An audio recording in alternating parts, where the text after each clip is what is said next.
Empirical formula class 11 का ये आपके कार्बनिक रसायन यानी ऑर्गेनिक कंपाउंड का पार्ट है।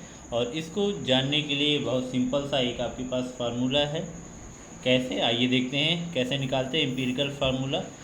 Inorganic compound carbon has the 37%, hydrogen 7.8% and chlorine 55.2%।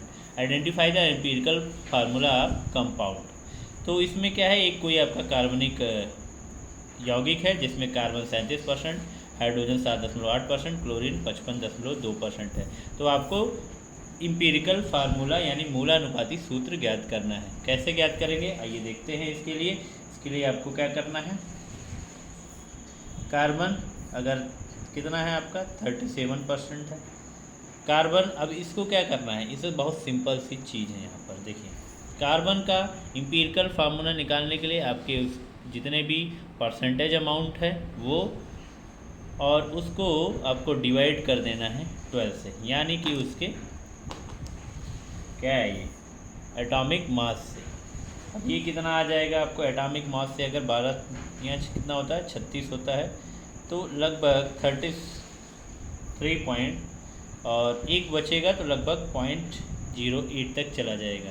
Hydrogen का एम्पिरिकल फार्मूला, हाइड्रोजन कितना है आपका 7.8% है, और हाइड्रोजन का जो मास होता है वो कितना होता है 1 होता है।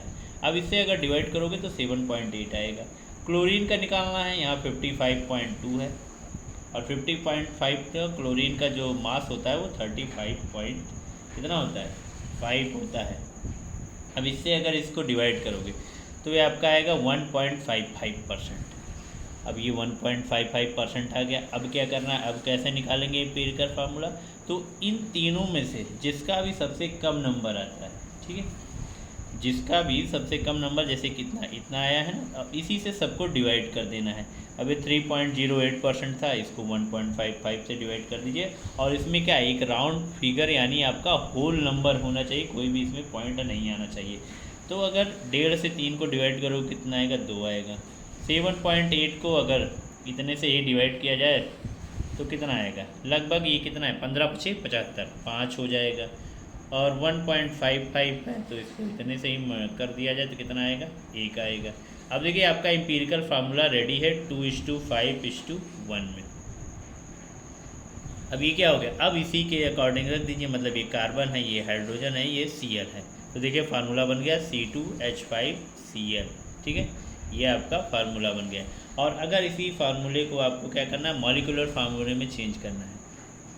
ये आपका एक कंपाउंड है, और इस कंपाउंड का अगर आपको मॉलिक्यूलर फार्मूला अब देखना है, मॉलिक्यूलर फार्मूला, तो क्या करना है, कार्बन 12 होता है, मल्टीप्लाई 2 से कर दो, हाइड्रोजन 1 होता है, 5 से मल्टीप्लाई कर दो, क्लोरीन 35.5 होता है, ठीक है। तो नॉर्मली हम अगर फार्मूला यूज कर रहे हैं तो 35 को ही चेक करेंगे। 35 + 5 कितना हो गया आपका 40, और 40 में आप 24 प्लस कर दो, 40 प्लस क्या करना है 24 कर देना है, कितना हो जाएगा 64 हो जाएगा। सेम टू सेम इसी तरह के हो जाएंगे। एक और क्वेश्चन है जिसमें बोला गया है, क्वेश्चन नंबर 2 है, जिसमें बोला गया है कि आपके पास कार्बन है कितना 52.18%, हाइड्रोजन है 13.04%, और ऑक्सीजन दिया गया है जिसमें 34.78% दिया गया है। अब इसको क्या करना है, 12 से डिवाइड करना है, इसको 1 से डिवाइड करना है, इसको 16 से। क्यों डिवाइड किससे करना है, जो भी एम्पिरिकल फार्मूला निकालना होता है आपको उसके मास से डिवाइड करना होता है। ये आ जाएगा आपका क्या 12 × 4 = 48, और ये लगभग 4.35 के आसपास आ जाएगा। यहाँ इतना ही आएगा 13.04, और ये 16 दूना 32 मतलब 2.17 आ जाएगा। सबसे कम आ गया, इसको 2.17 से डिवाइड करो, इसको भी 2.17 से डिवाइड करो, इसको भी 2.17 से डिवाइड कर देना है। अब ये क्या आ गया 17 दूना 34 2 आ गया। ये कितना आ गया 12 दूना 24 कितना हो गया 6 दूना 12 6 आ गया, और ये 1 आ गया आपका 2:6। अब देखो बन गया C2H6 और 4। मॉलिक्यूलर फार्मूला निकाल लेंगे तो आपका आंसर आ जाएगा कितना 46, 24, 36 और 16 6। Thank you.